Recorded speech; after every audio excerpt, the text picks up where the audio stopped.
Hello everyone, in today's video I'm going to be reviewing The Thing from Another World from 1951. The Thing from Another World is a 1950s sci-fi film that was made by RK Studios, the same studio that bought us Citizen Kane with Orson Welles, but unfortunately they are no longer in existence today. They closed in 1959. And since then Warner Brothers has required the home rights for home video releases of this movie. Here's my DVD and Blu-ray collection of The Thing from Another World. The Thing from Another World is based on a short story called Who Goes There that was written by Billy Campbell Jr., released in 1938. The film was directed by Christian Nyby, and the film was produced by Howard Hawks.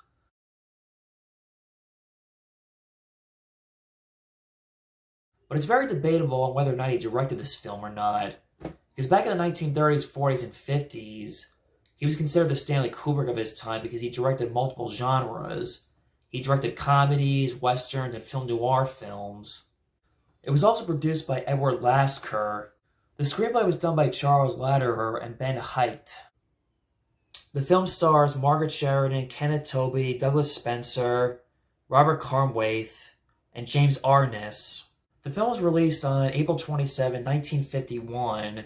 It made $1.95 million at the box office at the time of its release.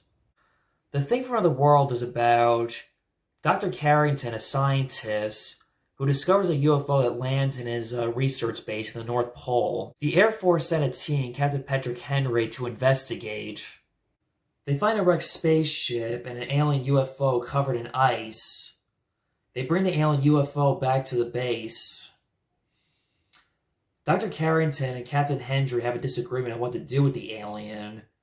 Once the alien is on the loose and causes wreck and havoc. One of the reasons why this film does not get much love, attention, and respect because it's overshadowed by the John Carpenter remake.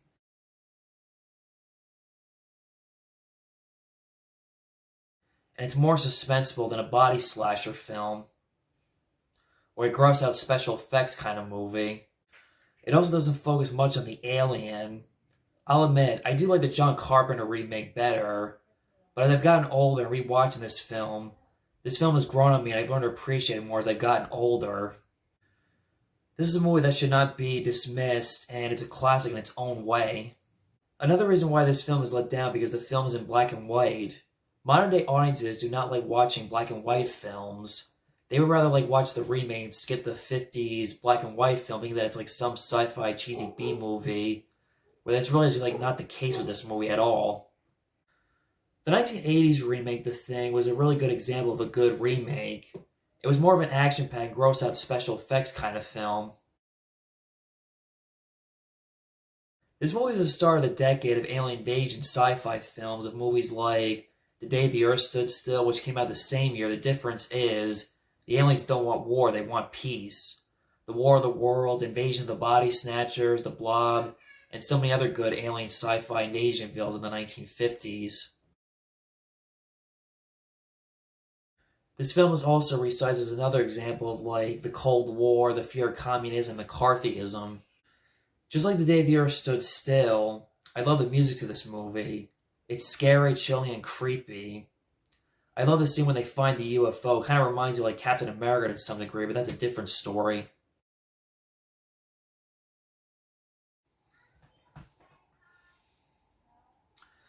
That scene was shot in the daytime. It's a good example of a scary scene in a horror movie in the day.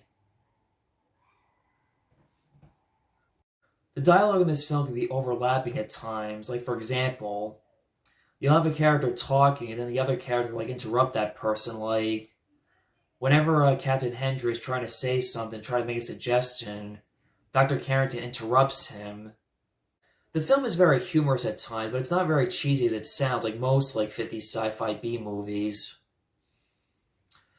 The reason why it has like its humorous moments at times because Howard Hawks was very well known for making comedies like Bringing a Baby and His Girl Friday.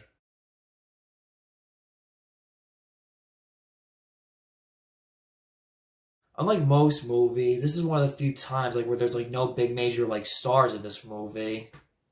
These are like minor actors and actresses, but there are a lot of good characters with development in this movie.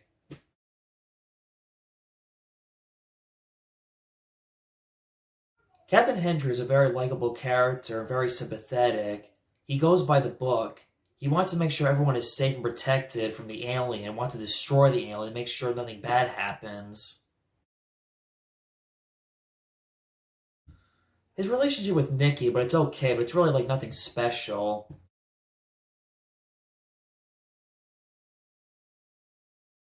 Nikki's basically a stereotypical type in all Howard Hawks films. Fun, witty, and sassy. Definitely a hint of attraction between the two.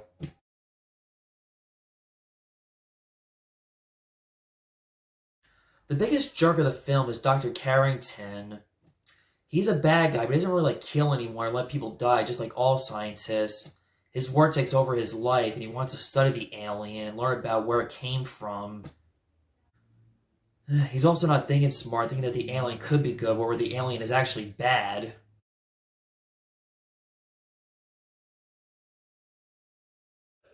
He's also not smart to realize how the alien is actually really bad and the alien cannot be reasonable. He's very rude and disrespectful to Captain Hendry. Anytime Captain Hendry tries to make a suggestion, he interrupts him. He's very cocky and lets his ego get in the way. When he said that there's no enemies in science, unfortunately the sad thing is scientists can be bad and human beings can be bad. He's an example of a human being and a monster inside of him.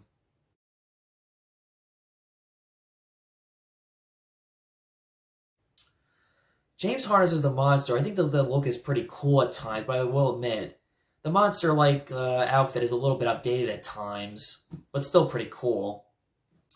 I think another reason why this film is let down because people don't realize how the monster is a metaphor and that the humans are the main focus of the film. They have to put that to the side about how it's not about the monsters, it's about the human beings and the characters is what makes the film very interesting.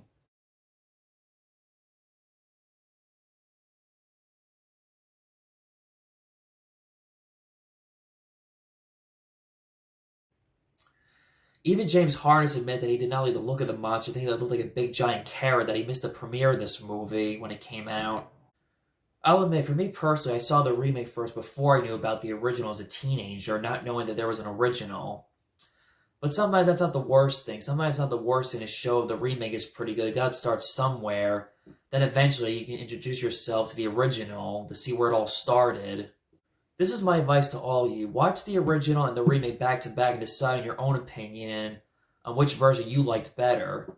For me personally, I like the Carpenter remake better. At the same time, I do appreciate the original for what it is. It's a film I've appreciated as I've gotten older and respected for what it is. And this is probably a film I'll be watching many more times in the future on multiple viewings.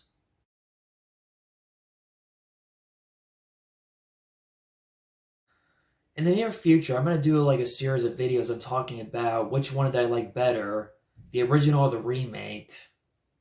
And not just The Thing, but other films. Talking about the original and the remake.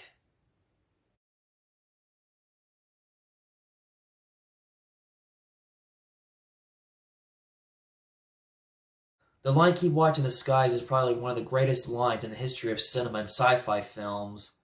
The next time you're watching the sky, you'll ask yourself, are there really UFO and aliens out there, out in the universe? So that was my review for The Thing from Another World. Hope you liked the video. Like the video, subscribe, hit that notification bell to get the latest updates on my YouTube channel. See you next time. Watch the skies everywhere. Keep looking. Keep watching the skies.